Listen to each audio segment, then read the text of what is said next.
tout le monde, j'espère que vous allez bien. Avant de commencer, je vous montre mon rouge à lèvres parce que je sais que je vais avoir des questions. C'est le Florence Nature et la teinte c'est Grenat et je le trouve trop joli. Je vais parler de plein de sujets très différents, donc accrochez-vous. On va commencer avec Simpliobox. Je vous en ai déjà parlé pour mon meuble qui est derrière moi. Et il se trouve que nous organisons un concours ensemble. Ça va se passer sur leur page Instagram. Vous allez pouvoir gagner la fameuse caisse à projet de tricot dont je vous ai parlé. Alors, vous n'êtes pas du tout obligé d'en faire une caisse à projet tricot, mais du coup, c'est la caisse avec mon logo sur le côté. Et dedans, il y aura un kit pour vous réaliser le Saga Winterneck kit Tricool. Donc, il y aura les aiguilles, la laine, vous aurez le patron, tout ce qu'il vous faut dans cette petite caisse. C'est un peu Noël en retard. Du coup, j'ai aussi eu des questions sur le meuble, juste pour vous donner quelques précisions. Du coup, ce sont des caisses en bois. Je vous avais dit qu'elles sont made in France. C'est aussi du bois, c'est de l'épicéa 100% certifié gestion durable des ressources naturelles. Toute la chaîne de production est clean et c'est fait en Rhône-Alpes, je vous avais dit. Pour les caisses, il y a 4 profondeurs différentes, 60, 40, 30, 20. Moi, en haut, c'est 30 cm de profondeur et en bas, c'est 40. Et il y a aussi 3 formes différentes. Il y a le rectangle grand, il y a le rectangle plus petit ici et il y a la forme allongée comme ça. Ce qui vous fait une multitude de formes de caisses différentes et vous pouvez les arranger comme vous voulez. C'est trop pratique, c'est trop bien, c'est modulable, ça dure toute la vie, c'est du bois super costaud. On est à l'opposé extrême du meuble jetable si vous voulez. Et vous pouvez aussi le personnaliser. Et si vous avez besoin d'idées, ils ont une chaîne YouTube eux aussi, donc je vous renvoie vers là-bas, où ils diffusent des études de cas, c'est-à-dire souvent c'est des avant-après ou des aménagements. Donc ils ont ma vidéo aussi, où je vous montre ce meuble-là. Donc vous avez plusieurs exemples comme ça, et vous avez des idées de personnalisation ou de création de meubles. Donc allez voir là-bas, il peut y avoir des pieds en fer, il peut y avoir des roues, ça peut être accroché au mur et tout. Et je vous avais pas parlé de prix du tout non plus dans ma dernière vidéo. Les caisses qui sont en bas, du coup, les grands rectangles en bois brut, c'est 28 € et en blanc, c'est 38 €. Et par exemple, celle-ci là, en bois brut c'est 17 et en blanchi c'est 25. Je trouve ça aussi assez cool parce que c'est pas hors de prix. Évidemment si vous prenez un grand meuble comme ça, ça revient cher, mais ce que je trouve cool c'est qu'on peut aussi se faire son meuble au fur et à mesure. Par exemple, bah voilà, j'ai un petit budget, j'achète 4 caisses. À mon anniversaire, quelqu'un va m'offrir 4 caisses. Ou alors, au fur et à mesure que vos apparts grandissent ou que vous déménagez, etc., vous reprenez 2 caisses, vous ajoutez au fur et à mesure, et du coup, ça reste vraiment modulable. En fait, bah, en gros toute la vie quoi. Pour du meuble qui dure toute la vie et qui est made in France, on est dans des prix quand même super raisonnables. D'ailleurs ils ont toute une page sur la transparence pour expliquer leurs prix et tout ça sur leur site. Je vous mets tous les liens de tout ce que je viens de vous dire là en barre d'infos. Et du coup j'avais aussi oublié de vous dire, ils font jamais de soldes, il y a juste des prix dégressifs selon les quantités que vous prenez en général, mais ils ont créé quand même un code promo pour Marion Blush, donc c'est super cool. Vous avez 15% de réduction, je vous l'avais pas dit dans la dernière vidéo non plus, donc je vous le mets aussi en barre d'infos. Je suis pas affiliée, je toucherai pas de commission ni rien du tout, mais je trouve ça super cool qu'ils aient fait ça, et si vous pouvez en profiter, bah, je suis trop contente pour vous. Ensuite, j'ai lu le mois dernier le livre qui s'appelle Le jour où les lions mangeront de la salade verte, et j'ai bien aimé, ça m'a un peu intriguée, c'est-à-dire que je le reprenais avec plaisir.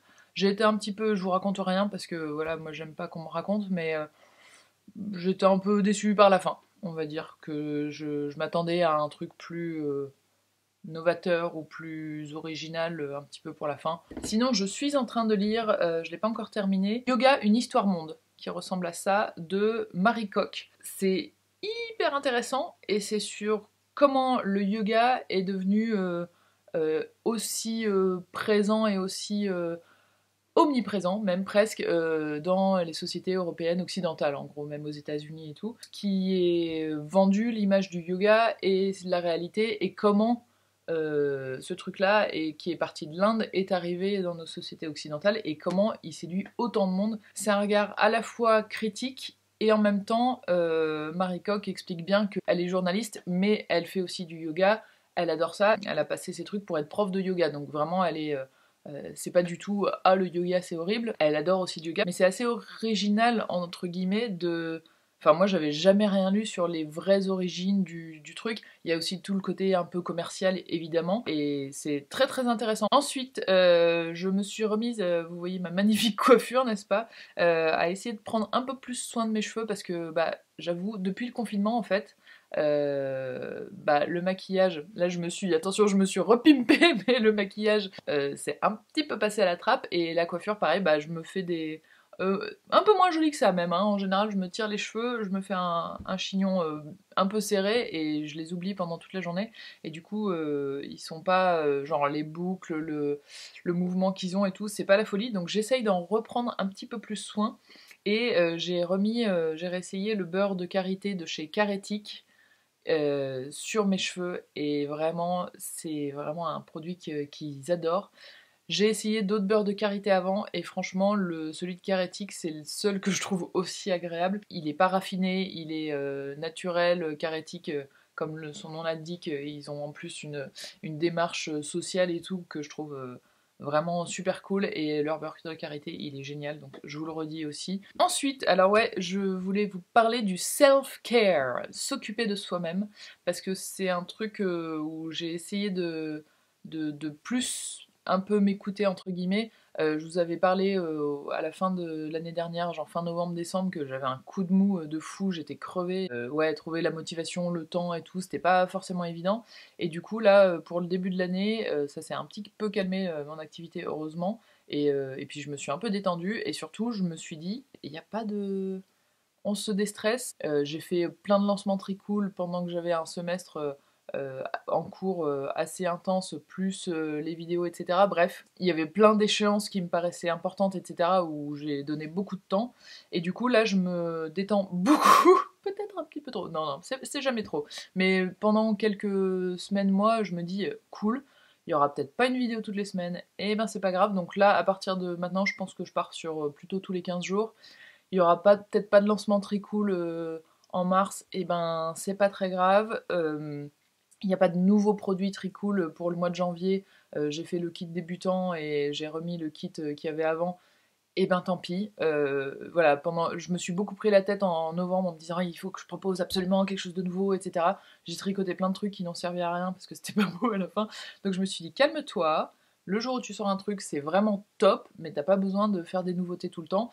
Et épargne-toi ce stress qui n'est pas indispensable. Ça reste un plaisir très cool. Franchement, je kiffe toutes les étapes du fait de faire les pages internet, au fait de vous envoyer vos paquets. Tout me fait plaisir. Donc je veux vraiment que ça reste un gros kiff et pas commencer à me prendre la tête ou me faire des pics de stress à cause de ça. Donc voilà, je suis dans le ça va, calme-toi, prends soin de toi, prends soin de.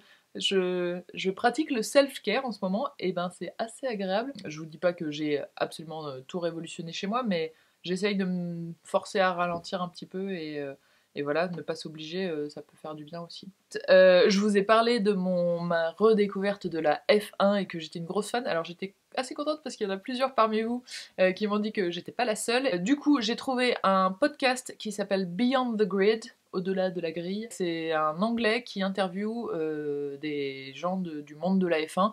Donc j'ai écouté le premier, c'était avec Lewis Hamilton. Donc il a 2 ans maintenant ce podcast. Et il y a, je sais plus, peut-être une centaine d'épisodes, donc de quoi faire. Donc ça fait bosser l'anglais, ça fait connaître un petit peu le monde de la F1 et c'est trop bien. Si vous avez d'autres infos, n'hésitez pas à me dire. La saison commence en mars et ça va être trop cool. Parce qu'en plus, juste parenthèse, ça va être la première saison où il y aura des budgets limités par écurie, ce qui veut dire que Mercedes pourra pas dépenser 15 fois plus que les derniers du classement.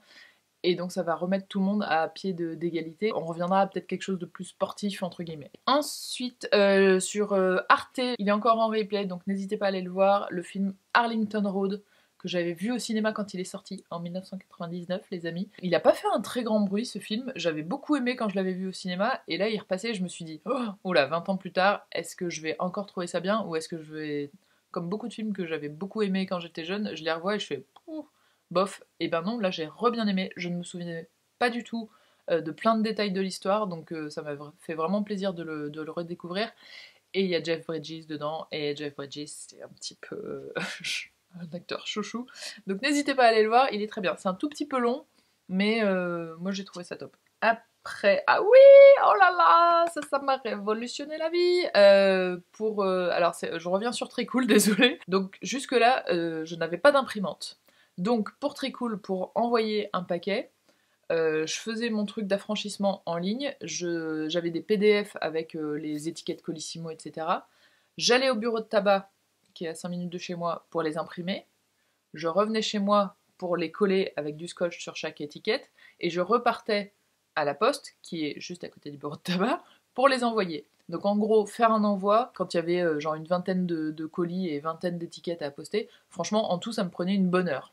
Donc c'était très très relou. Au bout d'un moment, je me suis dit là, va falloir investir dans une imprimante, et le truc de à chaque fois imprimer et coller avec du scotch, je trouvais ça un peu dommage, donc je me suis dit investir dans une imprimante à étiquette autocollante. Déjà, ça fait plus pro quand vous allez les recevoir.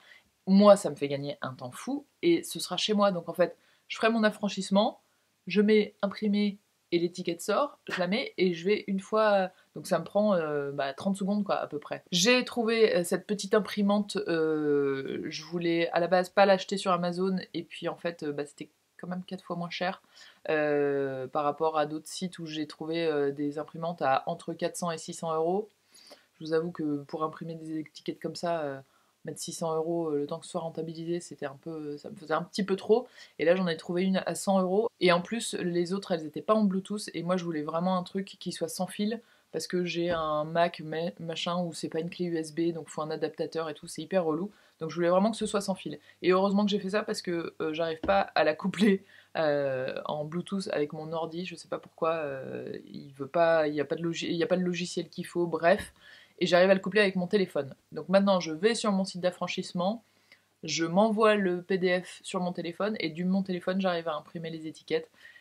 Et ça m'a changé la vie, c'est trop bien. Et du coup, je peux pas imprimer des A4. Vous voyez, ça me sort des étiquettes de cette taille-là. Et du coup, là, j'ai imprimé un patron de tricot, et en fait, c'est pas mal. Alors, c'est écrit tout petit, et la qualité est pas fofolle, donc pour les nombres de mailles, etc., faut regarder de près. Mais par contre, à transporter cette taille de patron, plutôt qu'une feuille pliée en 4, c'est vachement bien. En plus, c'est autocollant. Donc ce que j'ai fait, avec un autre, c'est que je me colle les autocollants sur le côté là, et je me mets toutes mes remarques par rapport à ce que moi j'ai fait, plutôt que avant j'avais le patron d'un côté, et dans un bloc-notes, j'avais mes remarques. Et en fait, à chaque fois, j'oubliais de prendre les deux. Et là, du coup, j'ai le vrai patron et mes remarques à moi de j'ai modifié ça, bien pensé à faire ça, c'est là que j'ai changé de pelote et tout. Donc c'est trop pratique en fait. Je suis trop contente, même pour ce côté-là. C'est trop bien, mais encore plus pour les envois qui sont un petit peu plus pro que les premiers, on va dire. Ensuite, je voulais vous montrer 2 trucs de loisirs créatifs. Ça, c'est un cadeau que j'ai eu à Noël, 2 petits livres pour faire, j'arrive jamais à le dire, des amigurumi. C'est ces petits animaux en crochet. Et non mais franchement, ils sont pas trop mignons. C'est trop chou. Je me suis pas encore lancée. J'avoue que ça me fait peur, je sais pas pourquoi. J'ai l'impression que je vais être une grosse catastrophe. Et en plus, pour que ce soit vraiment super mignon, il faut le rembourrage, il faut les petits yeux, il faut les petits accessoires que j'ai pas forcément, mais je peux quand même faire l'animal et puis on verra à la fin pour les yeux. Faut que je me lance. Si vous en avez fait et que vous avez des conseils, n'hésitez pas à me dire, mais j'ai hâte de me lancer. Et le deuxième truc, alors ça c'est un truc que j'ai eu à Noël, mais de l'année dernière. Et j'avoue que quand je l'ai ouvert, j'étais là, ah ouais, genre j'aurais pas pensé à m'offrir ça, c'est de l'origami. Et en fait, pendant ma période où j'étais un peu crevée, où j'arrivais pas trop à faire des pauses, on va dire, un jour je l'ai sorti, et je me suis mis à faire de l'origami. Et alors, je vous avais déjà parlé de la détente que j'avais ressentie en posant mon papier peint. C'est pareil. Le monde s'arrête, on n'a plus qu'à penser à quel pli faire, comment, et du coup je comprends les trucs de coloriage pour adultes, je m'étais toujours dit genre, ouais, c'est chelou, et en fait je pense que c'est exactement le même délire. Je vous le conseille, si vous avez envie de moments où il n'y a rien, où il n'y a pas de bruit, où il n'y a pas d'écran, où il n'y a pas d'enjeu, où il n'y a rien qui se passe, origami. Ensuite, attention, je fais de la prévention arnaque. J'ai reçu dans ma boîte aux lettres cette petite enveloppe avec marqué urgent. J'ouvre l'enveloppe, hop, je vais cacher les adresses, mais je reçois un truc comme ça, qui est à peu près l'entête des impôts. Hein. Et je vois que, en fait, j'étais déjà auto-entrepreneur avant de créer Tricool, mais maintenant je suis auto-entrepreneur pour vendre de marchandises. Et du coup, il faut faire des démarches pour dire qu'on va vendre, qu'on va faire du commerce. Et là, du coup, je reçois ce truc, frais d'enregistrement, 171 € avec marqué urgent sur l'enveloppe, paiement par virement sous 8 jours, et juste le truc à découper en bas avec retournez-nous cette partie avec 171 €. Au début, j'étais ah bon, mais je savais pas. Je laisse passer une journée, toujours bien réfléchir une journée. Et là, je me dis, attends, la dame que j'ai vue, des formalités que j'ai faites, elle était hyper compétente, hyper complète. Elle m'a jamais parlé de vous aurez à payer 171 €, etc. Là, c'est des frais d'enregistrement. Je voyais pas trop ce à quoi ça correspondait, donc je me suis repenchée dessus, parce qu'en plus, le truc urgent, ça me paraissait bizarre, elle m'avait vraiment parlé de rien. Et en fait, vous voyez là, il y a le cadre nom, prénom, fonction, et en dessous, il y a un cadre signature. Et c'est ça, en fait, qui m'a mis la puce à l'oreille, c'est que je trouve ça imprimé très gros. Je me suis dit, c'est bizarre, je fais un peu attention aux typos, oui, sur les papiers que je reçois. Je me dis, c'est bizarre, c'est rarement imprimé gros comme ça. Et en fait, sous le cadre de la signature, vous voyez, là, il y a une toute petite ligne microscopique.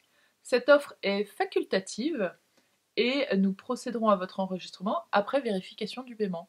Donc en fait, ils vous font flipper, ça ressemble à un papier des impôts, et pas du tout, c'est un registre des sociétés. Donc c'est en gros, si vous voulez être listé sur leur site ou sur leur base de données, je sais pas quoi, faut payer 171 €. Mais il n'y a rien d'obligatoire, et c'est pas du tout une démarche à faire de façon nécessaire pour que votre entreprise soit enregistrée. Et ça m'énerve beaucoup. Qui me disent, si vous voulez vous faire enregistrer tout, évidemment, c'est leur taf, donc pourquoi pas, mais qu'ils le fassent passer pour un papier des impôts et qu'ils mettent urgent sur l'enveloppe, ça ne passe pas du tout. Donc je les déteste, voilà. Ensuite, un flop énorme, mais j'en ai ras-le-bol que ce soit l'hiver, parce que la buée sur les lunettes quand on a un masque dans la rue, c'est insupportable, ça me fait vraiment monter une espèce de colère. En fait, marcher dans la rue avec la buée, bon, déjà, c'est pas très agréable parce qu'on fonce un peu dans les gens et tout, pourquoi pas.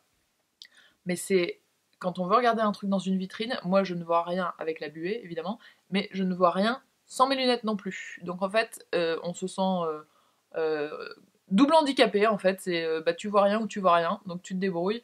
Et j'avoue, je trouve ça hyper irritant. Donc voilà, j'ai pas de solution, mais ça m'énervait, donc je voulais le partager.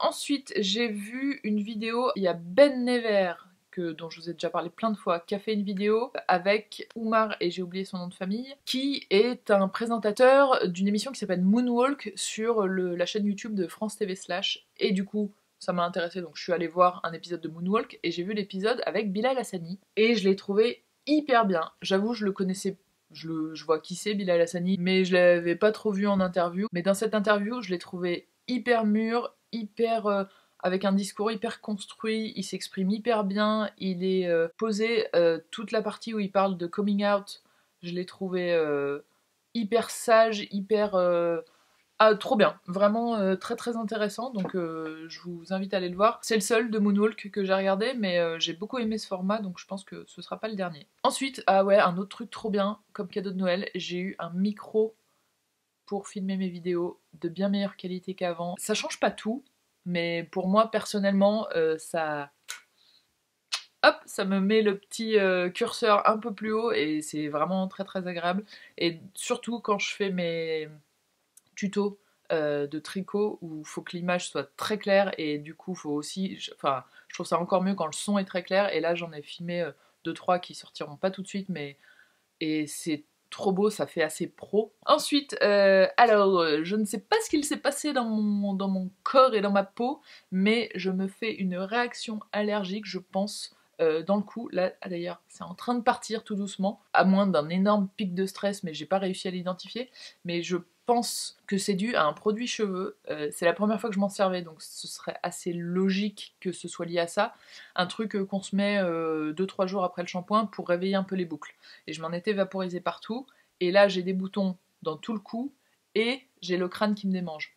Donc à part avoir porté un bonnet ou un truc comme ça, je pense que cibler ça vient des cheveux, ça me paraît assez raisonnable.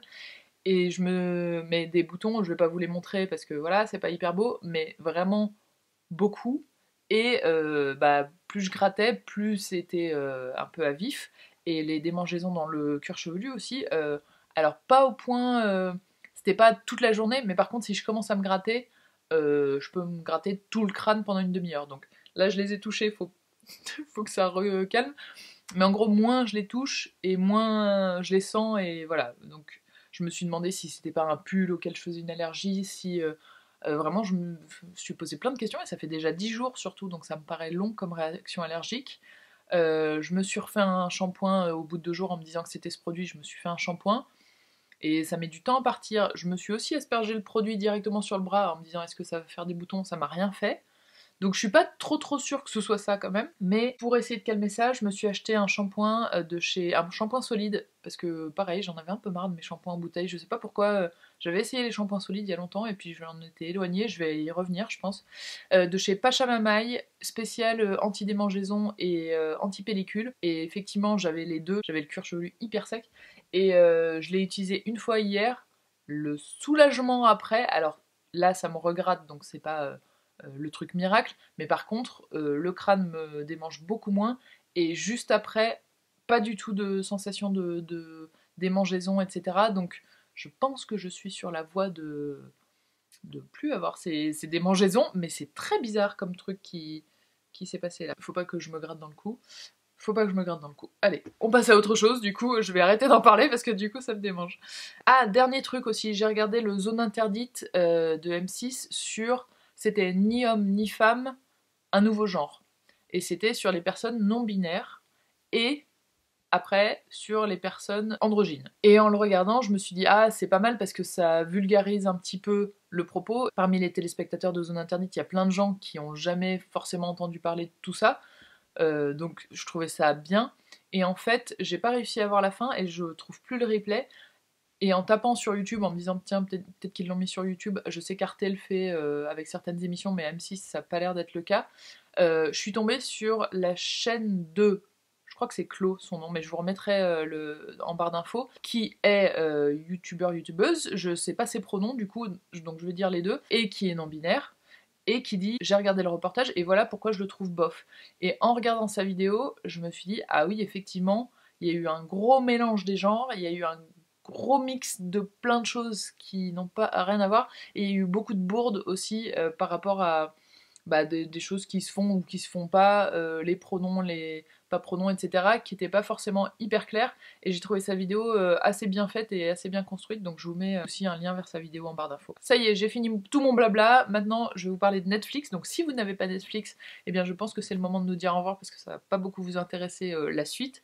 Et si vous avez Netflix, n'hésitez pas à rester. Alors, il y en a pas mal, donc je vais passer assez vite sur chacun. Le premier, c'était... c'est un peu le dernier que j'ai regardé, mais c'est pas grave.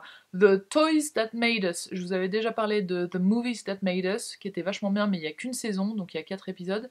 Et là, The Toys That Made Us, il s'intéresse aux jouets de notre enfance. Alors de notre enfance, moi je pense que je suis de la même génération que le mec qui fait ces documentaires, donc j'ai presque 40 ans. Si vous êtes beaucoup plus jeune, ça vous parlera peut-être moins, mais en même temps ça vous permet d'avoir un peu de pop culture d'avant, donc je trouve ça cool. Et donc j'ai regardé l'épisode sur les Power Rangers et sur les Tortues Ninja, et le prochain c'est Mon Petit Poney. Donc j'ai commencé par la saison 3, mais j'adore ce truc. Les coulisses de l'industrie du jouet, c'est ouf. Genre, ils créent des dessins animés pour vendre des jouets. J'aurais jamais pensé à ça, et en fait, une fois qu'on le sait, on se dit ah bah oui, ça paraît évident. Je trouve ça assez bien fait, c'est très rythmé, c'est assez amusant. Petite gourmandise Netflix. Ensuite, j'ai regardé l'épisode Abstract, qui est leur série sur le design, avec Tinker Hatfield, qui est le designer star de chez Nike, qui a fait donc pas toutes, mais qui a fait une grosse partie des Air, Jordan, Air Max aussi. Et c'est hyper intéressant de voir un peu la façon dont il travaille, son avis, son recul sur son travail, sur sa carrière et tout, c'était hyper bien. Ensuite, j'ai vu le documentaire de Elliot Page maintenant, à l'époque, c'était pas encore Elliot, mais Elliot Page, qui est sorti il y a 1 an ou 2, peut-être, There's Something in the Water, et c'est un documentaire sur les eaux polluées au Canada, ce qu'ils appellent le racisme environnemental, qui est assez édifiant. Ensuite, on m'avait conseillé The Boys in the Band. Je pense que c'est une adaptation de pièce de théâtre, je suis quasiment sûre, parce que vu la mise en scène, ça fait très très théâtre. Et pour moi, ça fait trop théâtre. Je suis pas du tout rentrée dedans. Ça faisait un peu tout exagéré, comme ça doit bien rendre au théâtre, mais du coup, en film, je sais pas. Pourtant, l'histoire avait l'air pas mal et tout, mais au bout d'un quart d'heure, je voulais quand même un peu savoir ce qui se passait, mais j'ai passé en accéléré plein de parties, ça m'a pas transcendé. Ensuite, j'ai regardé la série. Alors, je souris parce que j'ai un peu honte. C'est un peu une série teenager. C'était The Order. Et c'était à la fois la première saison, j'étais là, ah, pas mal, c'est pas trop mon truc, la magie, tout ça, mais pourquoi pas. Les acteurs étaient pas mal, il y avait un petit côté drôle, un peu décalé. La deuxième saison, un peu moins bien, et puis bon, ça a été arrêté après la deuxième saison, mais si vous aimez bien, je sais plus comment on me l'a vendu, genre c'est un peu le nouveau Charmed, c'est un peu le même esprit, mais le héros c'est un mec, donc ça change un peu. Mais voilà, je vous dis, moi c'est pas mon truc plus que ça, mais j'ai regardé avec plaisir. Ensuite, un film que j'ai regardé aussi avec mon frère et ma soeur vers Noël, ça s'appelle A Man from U.N.C.L.E. Alors je trouve ce titre très bizarre, mais bon, c'est pas grave. Et en fait, c'est un peu un James Bond, mais c'est un duo. Et on regarde tout le film, et à la dernière scène, je fais, bah, je crois que je l'ai vu ce film, mais c'est un film qui a genre 2 ans. Ils se sont trop foutus de ma gueule, genre. C'est à la dernière scène que tu t'en rends compte, c'est un film de 2h17 hein, quand même. Je pense que j'ai un truc où ça n'imprime pas tout, mais c'était sympathique et bien trouvé, donc si vous voulez le voir, n'hésitez pas. Il y a Armie Hammer qui a joué notamment dans Social Network et dans Call Me By Your Name, l'américain très très grand là, que j'aime bien, et il est assez cool là-dedans. Ensuite, j'ai regardé la comédie musicale The Prom.